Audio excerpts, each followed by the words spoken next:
Welcome back. This is episode 90 of the Veterinary Business Video Show. In today's show we'll look at 4 quite separate business models which might be appropriate in veterinary practice. We'll hear how to use a free tool to improve the performance of your employees and see some advice about managing employee negativity.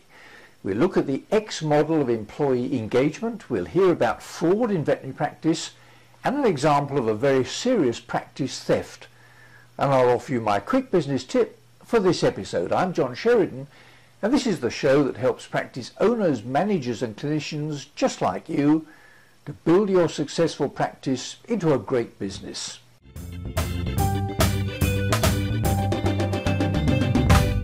In the latest episode of the video show, we looked at a clip in which Michael Schuster offered dentists some advice about the need to develop new business models. Today we'll look more closely at each of 4 distinct business models and see whether they might be appropriate for veterinary practices in general and your practice in particular. Now, again, let's remind ourselves that different models are designed for different results, right?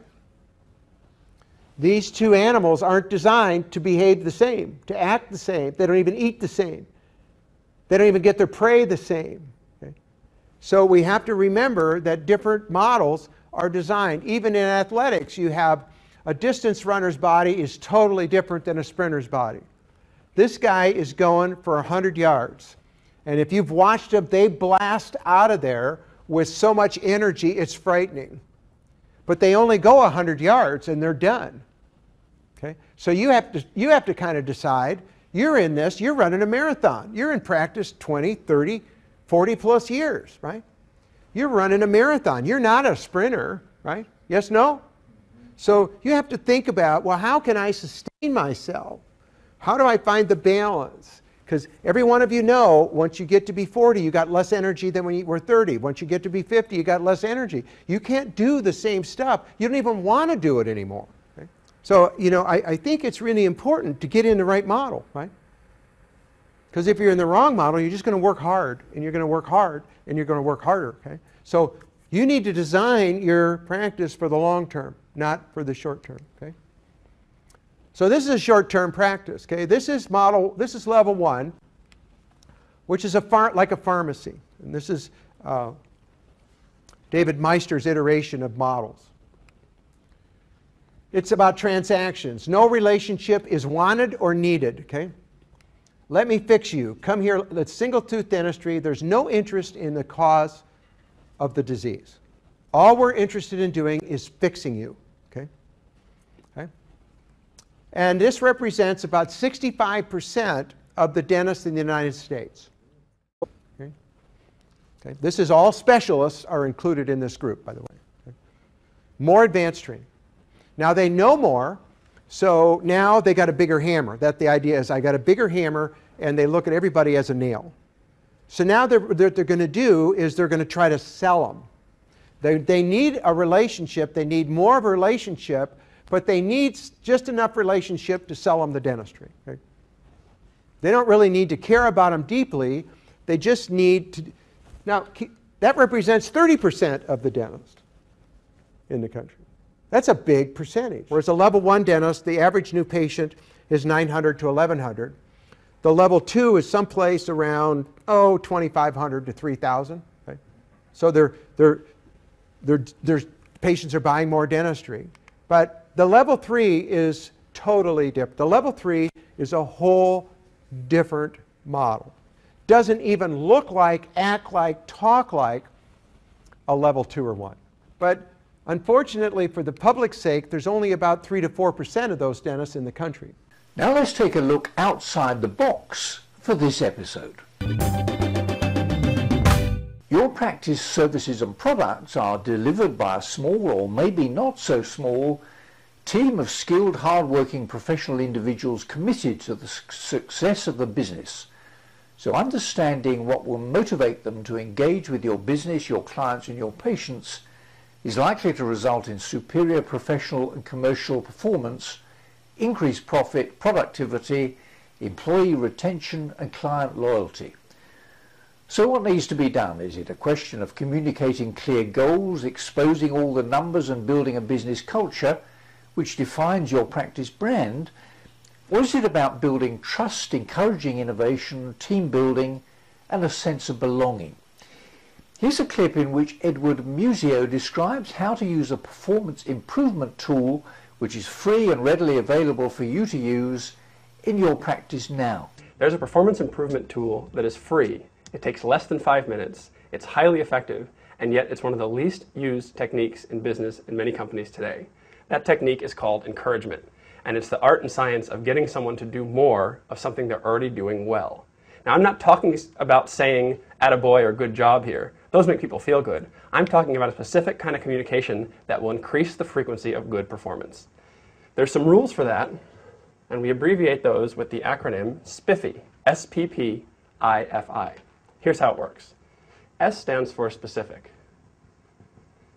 When I give you feedback, it needs to be very specific. If you hand me a report, I shouldn't say, good job on this report, because you don't really understand what you did.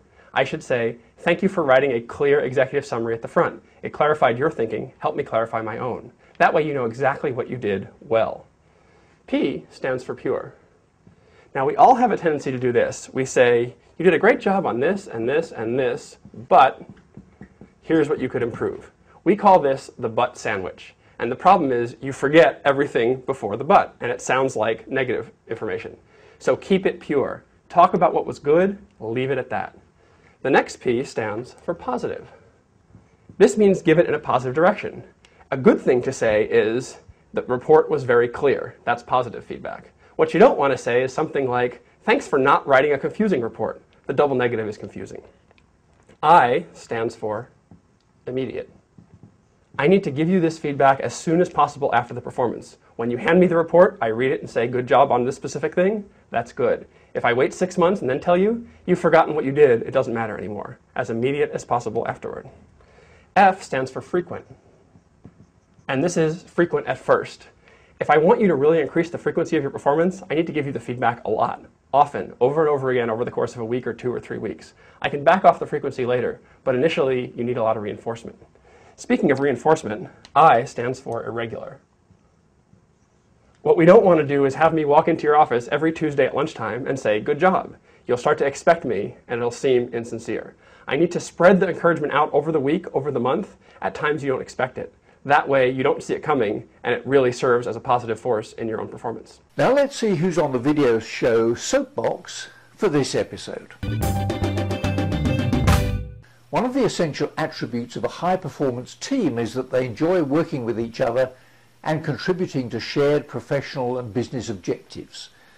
The fly in the ointment in many practices is that one individual, sometimes a junior member of the team, sometimes a key clinician, and sometimes even the boss, can bring a chronic long-term atmosphere of negativity to anything and everything the team is trying to achieve, and which over a period of time results in every initiative being seen as problematic and every decision made by the team as being wrong.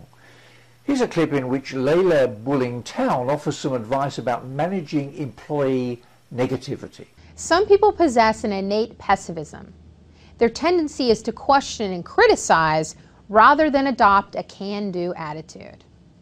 If this sounds familiar, here's how to create a shift in behavior. Number 1, look in the mirror. You first need to evaluate your own conduct. If you decide that a team member is too negative at work, always saying no through her words and mannerisms, take a look at the environment she's operating in. Are you exhibiting some of the same uncooperative behaviors?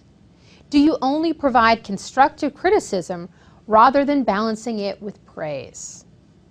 If you're not guilty of being a poor role model, have you been enabling her behavior simply because you are ignoring it? Number 2, gather data and be specific with the employee. You'll need several examples over a period of time to provide to the employee. Your illustrations need to speak to a pattern. To convince someone that change is necessary, you must build a case and speak to why her actions and body language aren't appropriate. You may also wish to solicit feedback from peers and customers. Number 3, talk about the impact. When meeting with this employee, focus on the impact her behavior has on other people in the business. Describe what happens when she sighs heavily during meetings. How do others react when she says, "No, that's not possible, it's just not going to happen," to every request? When giving feedback, say something like, "Leslie, I've observed that during brainstorming meetings, you roll your eyes and shake your head when someone brings up a new idea." Most people, when they see that, stop talking. It cuts them off. The purpose of brainstorming is just the opposite. After coaching an employee, giving examples, and allowing for discussion, it's time to ask for a commitment. It's key to express to the employee that you need buy-in. The business, the team, and customers need it. You're not asking her to change who she is.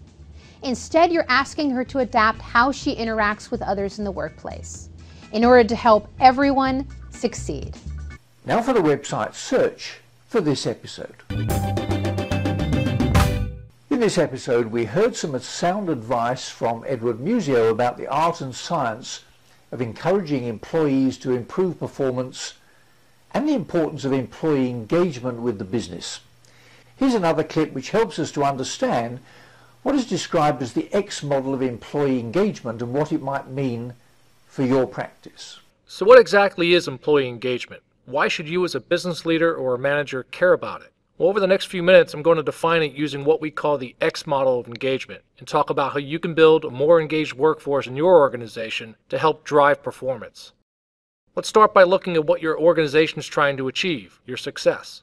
Success is defined by your business goals and most likely your financial targets, and how well you achieve those goals, your performance.